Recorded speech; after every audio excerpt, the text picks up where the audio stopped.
4月19日日曜日、我々はどこにいるかの31回目です。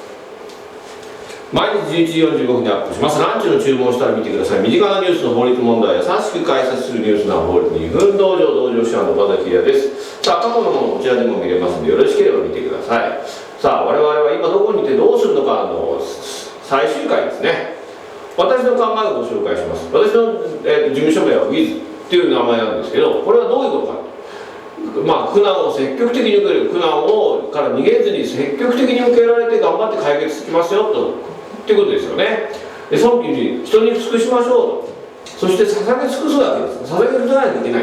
要するに自分があると捧げ尽くせないわけですよね。己があると結局は自分のためになっていますけど、それを捧げ尽くして自分がなくなった時に一切が起こるんだ。全てがなくなると不死永遠の絶対形が現れる。これはまさしく真実だと思うんですよね。で、これをやるためにどうするのか、これなんだ。私の場合ウィズっていうのは仲間と共にっていうふうに考えたんですね。で、これが今これからの、インターネット社会にとって非常に重要だと思っています。志の人と輪を広げる、これですね。で、私を真ん中に置くとですね、私を支えてくれたら両親です。それから家族、妻を、それから従業員ですね。それから私のアドバイザー、税金、司法書士さん、それから社労士さん、お医者さん、こういうアドバイザーいっぱい抱えさせていただいてます。ありがたいことですね。それからお取引先さん、顧問先さんですね。それからお客様もみんなさん問題ですね。それから私は四谷林業法人会の会長させていただいている四谷の仲間がいるんですよね。それと私の林業法人会の友人もいます。それから IT の友人もいます。